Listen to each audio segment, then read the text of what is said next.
마테오가 전한 우리 주 예수 그리스도의 순환기입니다.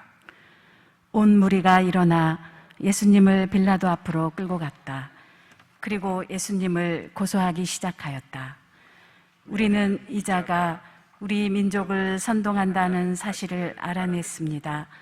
황제에게 세금을 내지 못하게 막고 자신을 메시아 곧 임금이라고 말합니다. 빌라도가 예수님께 물었다. 당신이 유다인들의 임금이요? 예수님께서 대답하셨다. 내가 그렇게 말하고 있다. 빌라도가 수석 사제들과 군중에게 말하였다. 나는 이 사람에게서 아무 제목도 찾지 못하겠소. 그러나 그들은 완강히 주장하였다.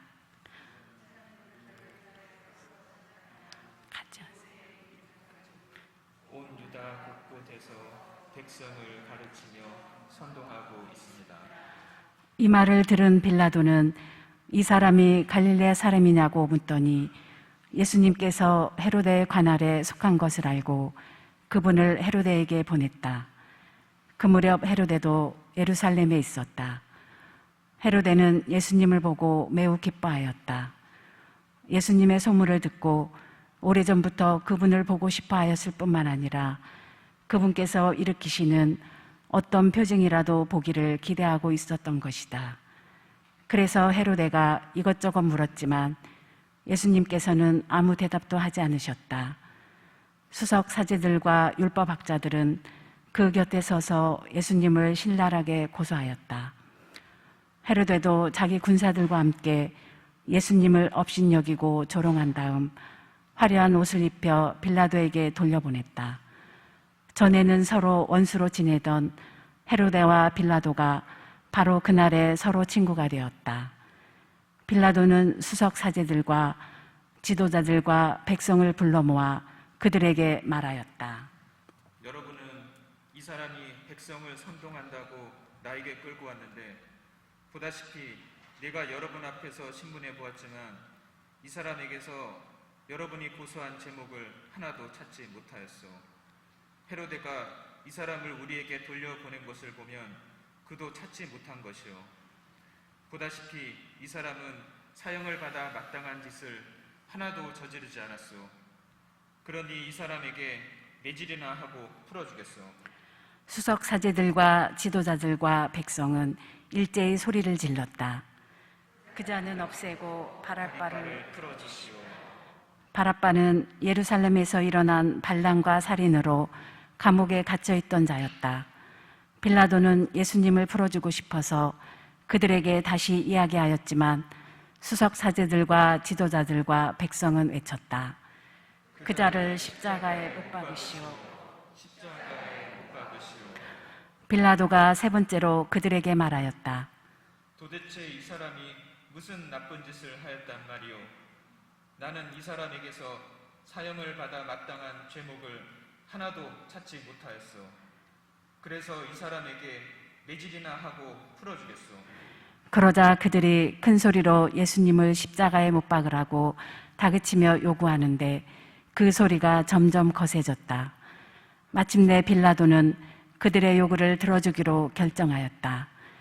그리하여 그는 반란과 살인으로 감옥에 갇혀있던 자를 그들이 요구하는 대로 풀어주고 예수님은 그들의 뜻대로 하라고 넘겨주었다.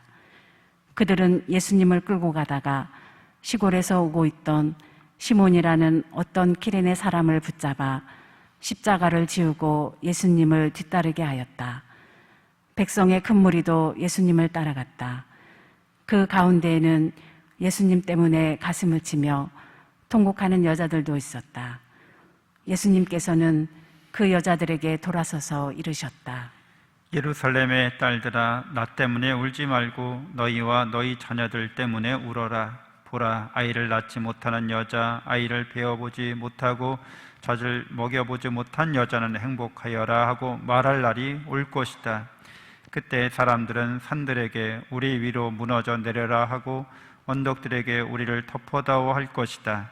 푸른 나무가 이러한 일을 당하거든 마른 나무야 어떻게 되겠느냐. 그들은 다른 두 죄수도 처형하려고 예수님과 함께 끌고 갔다. 해굴이라고 하는 곳에 이르러 그들은 예수님과 함께 두 제수도 십자가에 못 박았는데 하나는 그분의 오른쪽에 다른 하나는 왼쪽에 못 박았다. 그때 예수님께서 말씀하셨다. 아버지, 저들을 용서해 주십시오. 저들은 자기들이 무슨 일을 하는지 모릅니다. 예수님을 십자가에 못 박은 자들이 제비를 뽑아 예수님의 겉옷을 나누어 가졌다. 백성들은 서서 바라보고 있었다. 그러나 지도자들은 빈정거렸다. 이 자가 다른 이들을 구원하였으니 정말 하느님의 메시아 선택된 이라면 자신도 구원해 보라지. 군사들도 예수님을 조롱하였다. 그들은 예수님께 다가가 신 포도주를 들이대며 말하였다.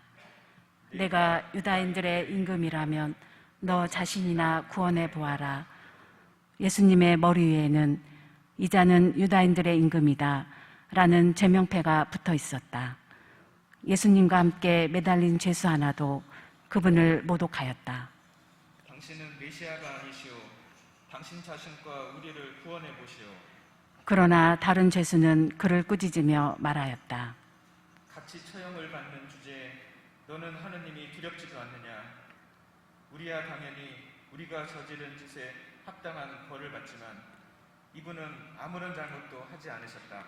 그러고 나서 그 죄수가 예수님께 간청하였다. 예수님, 선생님의 나라에 들어가실 때 저를 기억해 주십시오. 예수님께서 그에게 이르셨다. 내가 진실로 너에게 말한다. 너는 오늘 나와 함께 낙원에 있을 것이다.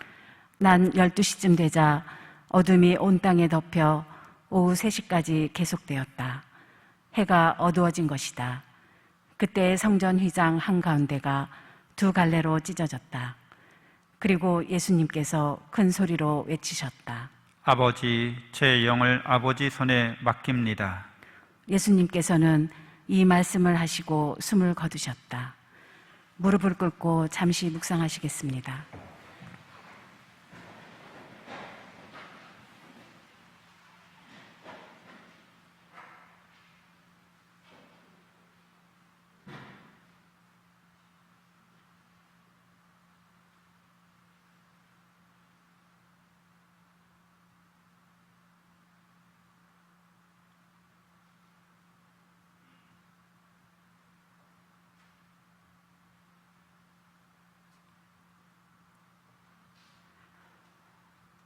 일어서겠습니다.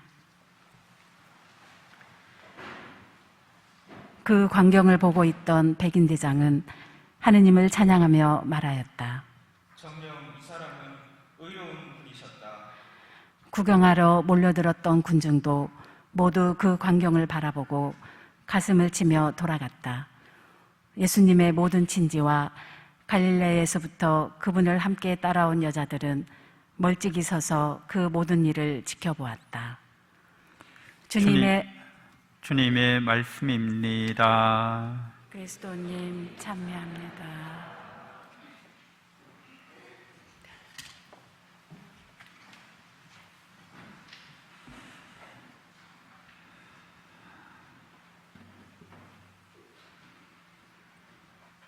참 예수님, 하나님의 복동이 고맙습니다. 고맙습니다. 고맙습니다.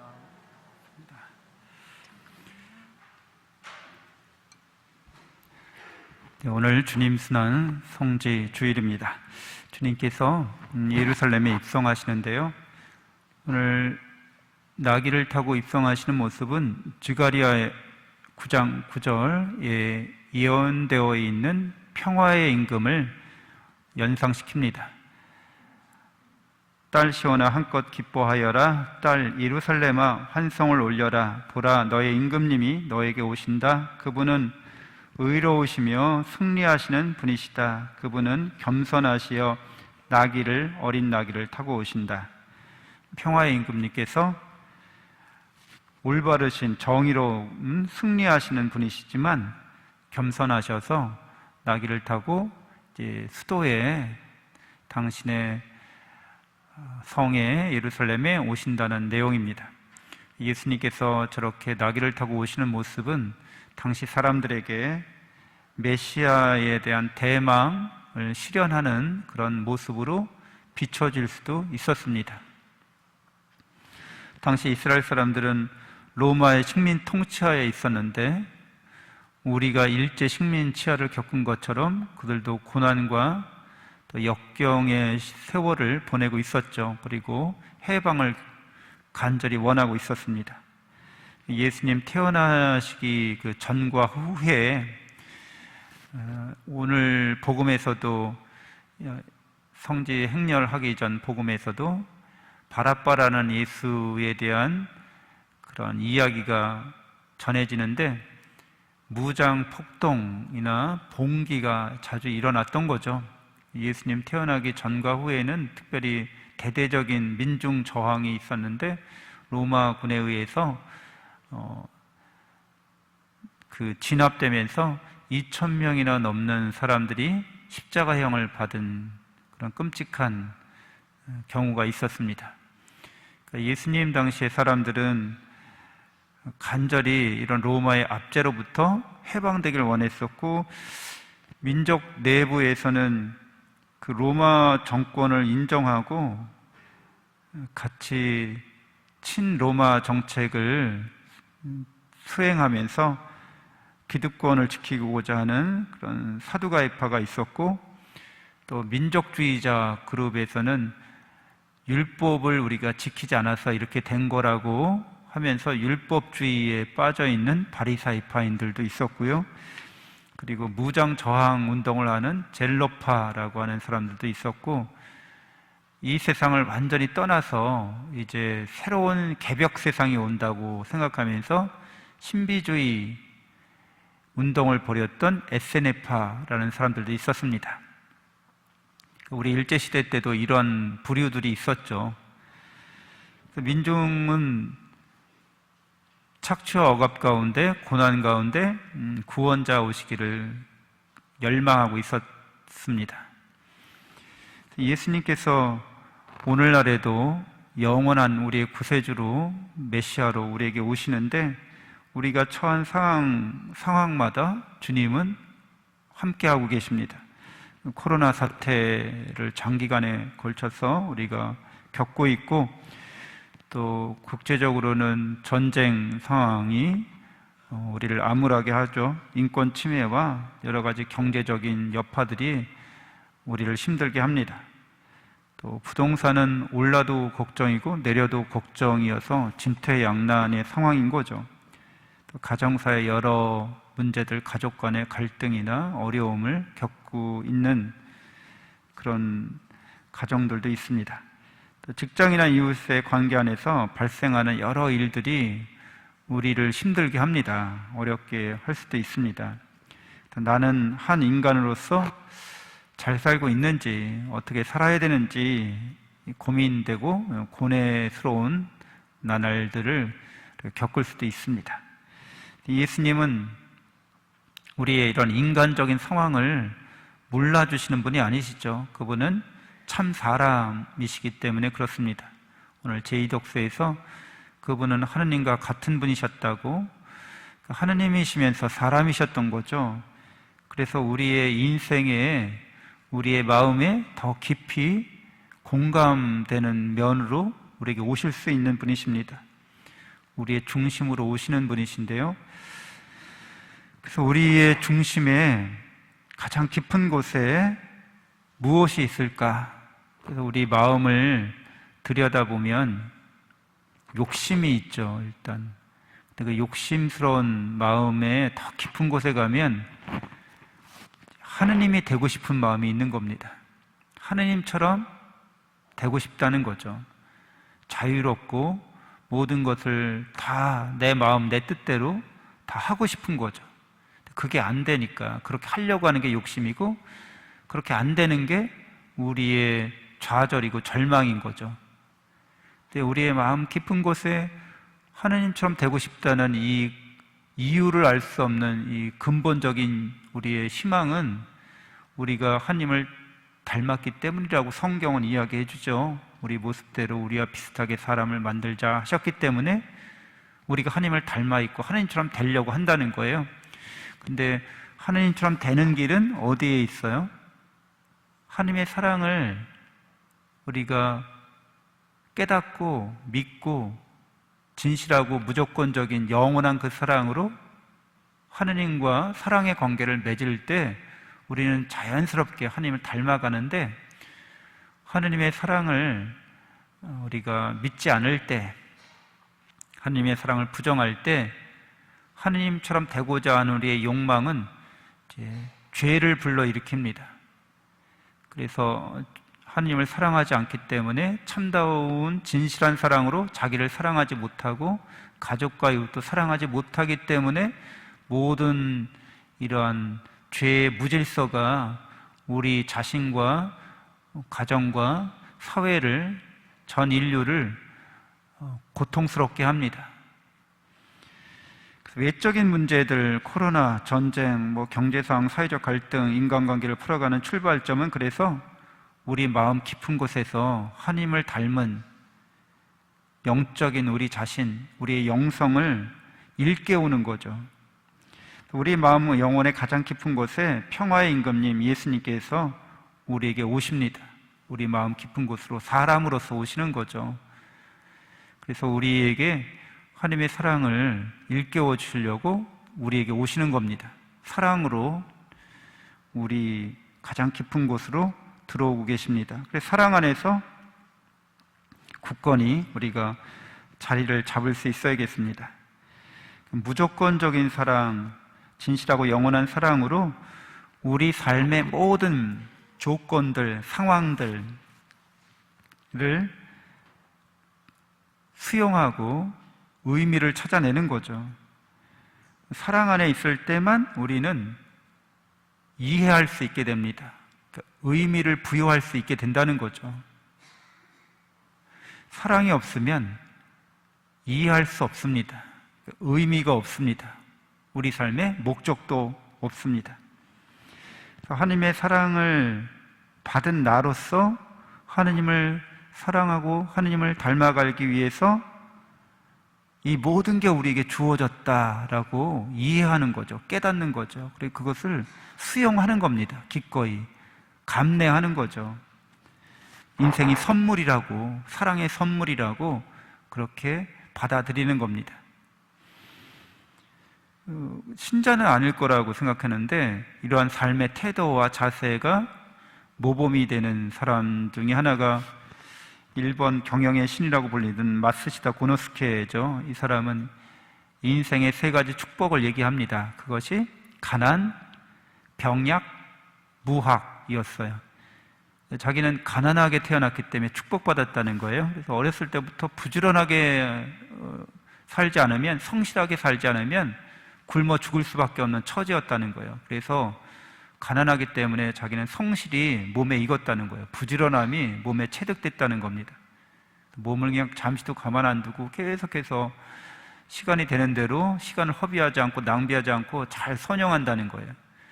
자기는 병약하게 태어났기 때문에 어렸을 때부터 건강관리의 중요성을 일찍 깨달았다는 거예요. 그래서 몸에 해로운 일은 하지 않는다는 겁니다.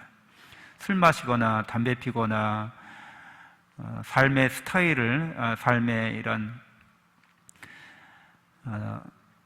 그 일정들을 아주 건강한 일정이 되게끔 스케줄을 잘 조정한다는 거죠. 그리고 자기는 무학자라는 거예요. 가난하고 병약하고 학교 다닐 수도 없었지만 그래서 남에게 물어보는 걸 부끄러워하지 않는다는 거예요.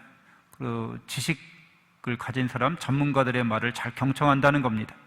그 세 가지가 나에게는 축복이었기 때문에 감사하는 마음을 갖고서 산다는 거죠. 그러니까 인생을 선물로 받아들이고 자기 자신을 사랑할 줄 아는 거죠.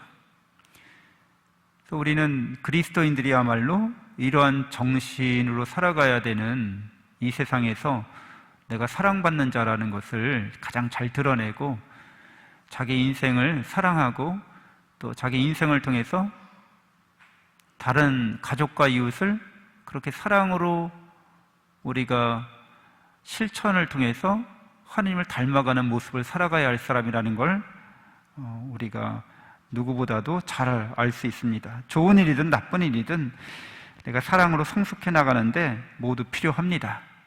우리가 인생을 겪으면서 살아가면서 겪는 모든 일들이 우리에게 필요하다는 거죠.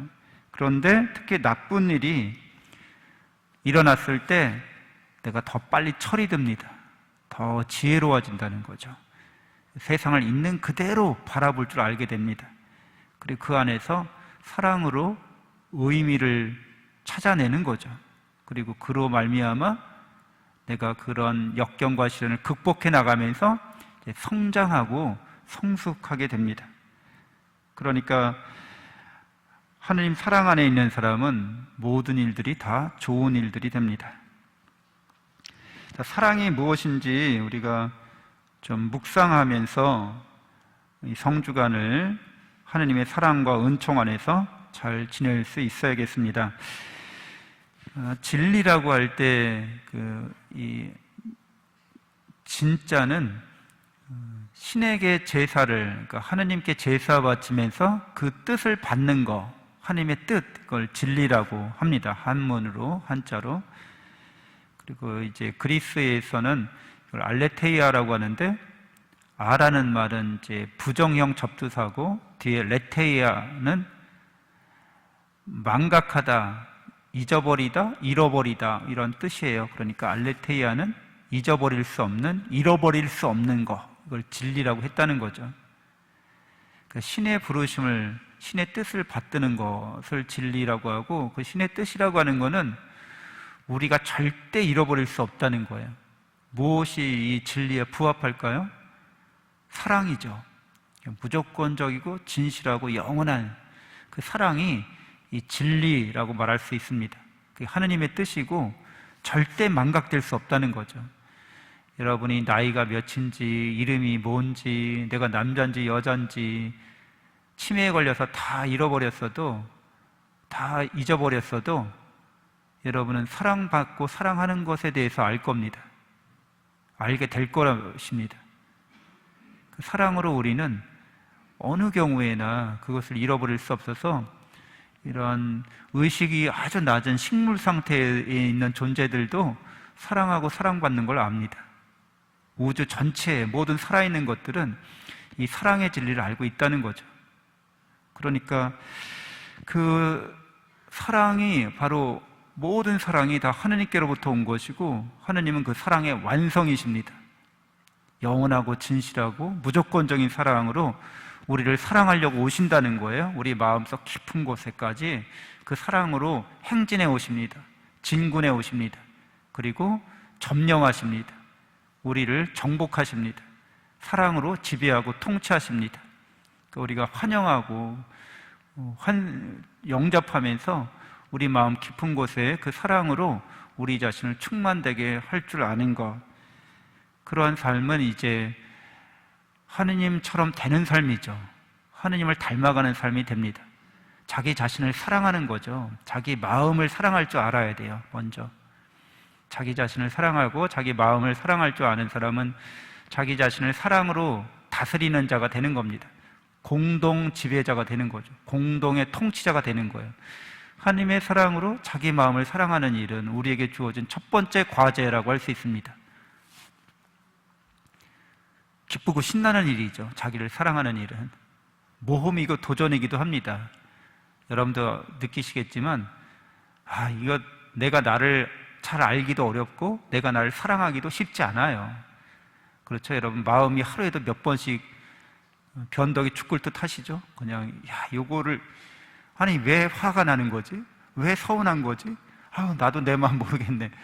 자기 마음을 사랑하는 거는, 알아가는 거는 쉬운 일이 아닙니다. 그러나 어때요?